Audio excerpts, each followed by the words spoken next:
Salam sejahtera pemirsa, berjumpa kembali bersama saya di dalam pembahasan renungan harian kita dengan judul Jangan Kita Melupakan Sejarah. Dan pelajaran kita sudah memasuki di halaman 21 dengan judul Hati-hati dengan janji Anda kepada Tuhan. Ayat intinya terdapat di dalam 1 Samuel 3 ayat 8 dan 9. Lalu mengertilah Eli bahwa Tuhanlah yang memanggil anak itu. Sebab itu berkatalah Eli kepada Samuel, "Pergilah tidur, dan apabila ia memanggil engkau, katakanlah, berbicaralah Tuhan, sebab hambamu ini mendengar." Amin, puji Tuhan. Kita masuk ke dalam inti pembacaannya, tetapi terkadang kita tidak mau mendengarkannya. Seperti kasus William Miller.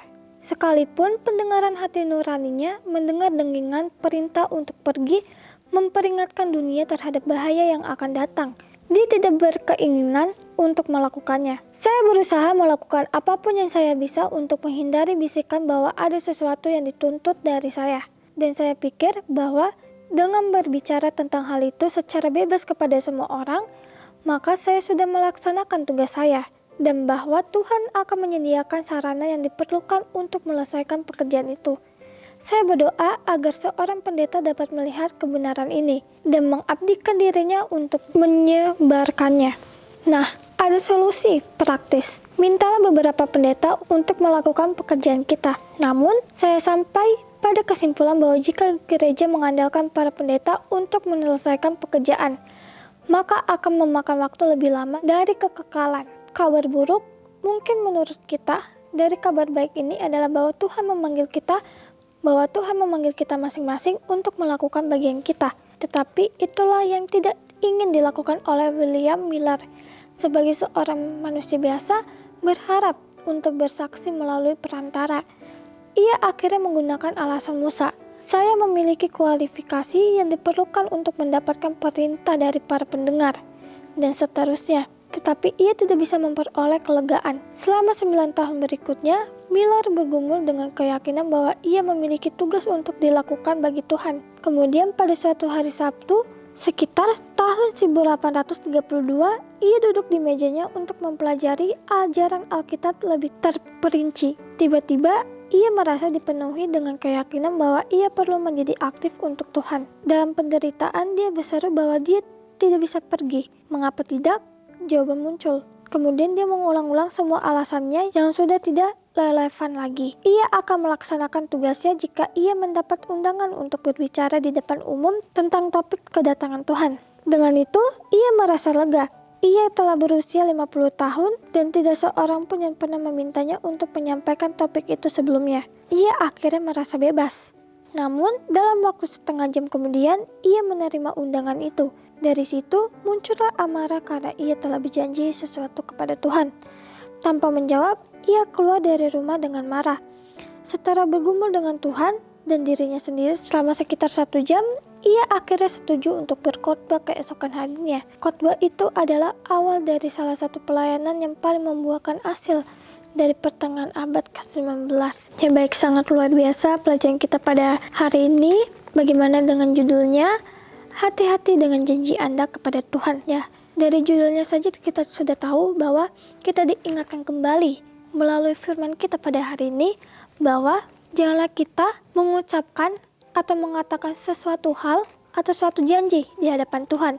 Karena kalau kita sudah mengucapkan atau mengatakan suatu janji kepada Tuhan, maka Tuhan akan menunggu itu. Maka Tuhan akan menunggu janji yang sudah kita ucapkan kepada Tuhan.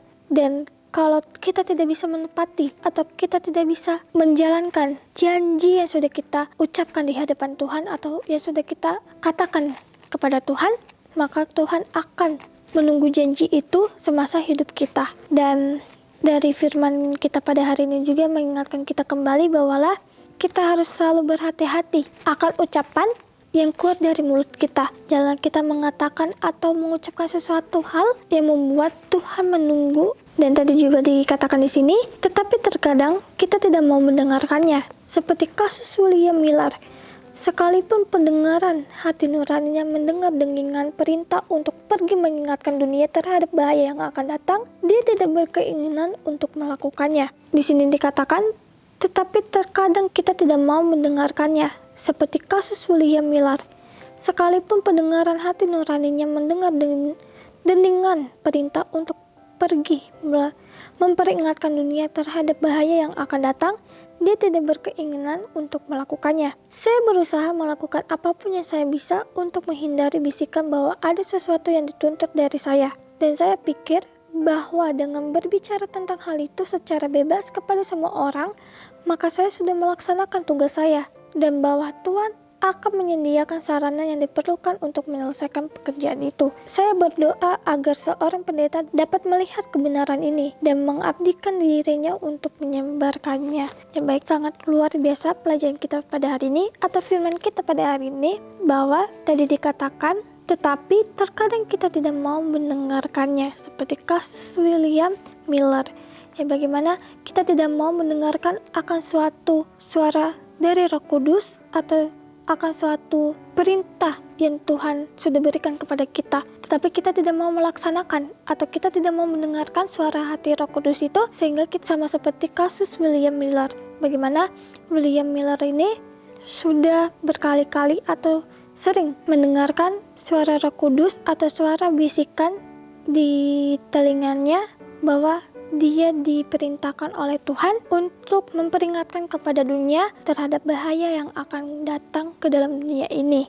Tetapi William Miller ini tidak mau mendengarkan akan suara Roh Kudus itu, sehingga dia tidak mau melakukannya dan dia tidak mau menyebarkan apa yang sudah dia dengar atau apa yang sudah didapatkan dari Tuhan. Tadi di sini dikatakan bahwa saya berusaha melakukan apapun yang saya bisa untuk menghindari bisikan bahwa ada sesuatu yang dituntut dari saya. Dan saya pikir bahwa dengan berbicara tentang hal itu secara bebas kepada semua orang, maka saya sudah melaksanakan tugas saya, dan bahwa Tuhan akan menyediakan sarana yang diperlukan untuk menyelesaikan pekerjaan itu. Saya berdoa agar seorang pendeta dapat melihat kebenaran ini dan mengabdikan dirinya untuk menyebarkannya.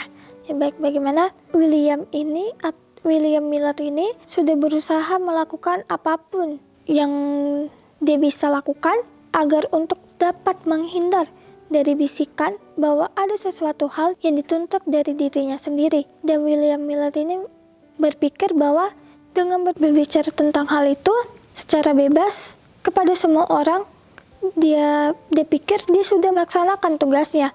Dan Tuhan akan menyediakan sarana yang diperlukan untuk menyelesaikan pekerjaan itu. Dan William Miller ini berdoa kepada Tuhan agar seorang pendeta dapat melihat kebenaran ini, atau ada seorang pendeta yang dapat melihat apa yang sudah William Miller ini alami, sehingga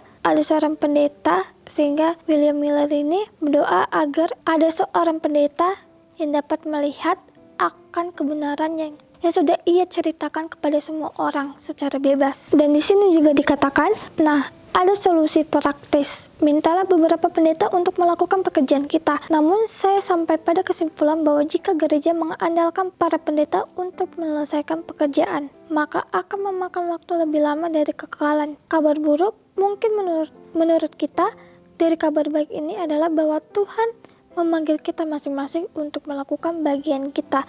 Ya, dari kata baik, bagaimana Tuhan memanggil kita atau Tuhan memberikan kita suatu hati nurani atau suatu suara Roh Kudus yang Tuhan berikan kepada kita pribadi masing-masing, agar kita melakukan bagian kita masing-masing atau kita melakukan suatu pekerjaan kita di dalam kehidupan kita masing-masing. Dan sehingga Tuhan memakai kita di dalam kehidupan kita sehari-hari agar kita dapat menolong orang-orang yang ada di sekitar kita, dan kita dapat menolong orang-orang yang membutuhkan pertolongan kita. Dan dari pelajaran dan firman kita pada hari ini juga mengingatkan kita kembali bahwa setiap suara Roh Kudus yang Tuhan berikan kepada kita pribadi masing-masing, biar kita mau mendengarkan, biar kita mau menjalankan akan tugas atau akan perintah yang Tuhan berikan kepada kita melalui Roh Kudus itu. Dan kalau kita tidak mau melaksanakan, kita tidak mau mendengarkan akan suara Roh Kudus itu, maka sama saja kita seperti kasus William Miller ini. Bagaimana William Miller ini sudah mendengarkan akan suara Roh Kudus dari Tuhan, tetapi dia tidak mau mendengarkannya karena dia tidak berkeinginan untuk melakukannya. Sehingga dia mempunyai suatu janji kepada Tuhan, dan Tuhan menunggu janji yang William Millard ini katakan kepada Tuhan. Dan William Millard ini selama masa hidupnya ia merasa tidak tenang, ia merasa bersalah kepada Tuhan, sehingga dia melakukan apapun yang ia bisa untuk menepati janjinya kepada Tuhan. Dan akhir dari pelajaran kita pada hari ini, pesan moralnya, berhati-hatilah dengan apa yang Anda janjikan kepada Tuhan. Dia mungkin memiliki rencana yang lebih baik untuk hidup Anda daripada apa yang pernah Anda impikan. Ya baik, bagaimana dari akhir pelajaran kita pada hari ini yang bisa kita dapatkan melalui pelajaran kita pada hari ini, bahwa biar kita mau berhati-hati dengan ucapan yang keluar dari mulut kita masing-masing. Apa yang sudah kita janjikan kepada Tuhan, biar kita dapat menepati janji itu di hadapan Tuhan. Janganlah kita mengingkari akan janji kita kepada Tuhan, karena itu akan bisa berdampak buruk kepada diri kita masing-masing. Baik pemirsa, mungkin ini saja bisa saya bahas pada hari ini. Kita akan berjumpa kembali di dalam pembahasan-pembahasan berikutnya. Salam sejahtera, Tuhan memberkati.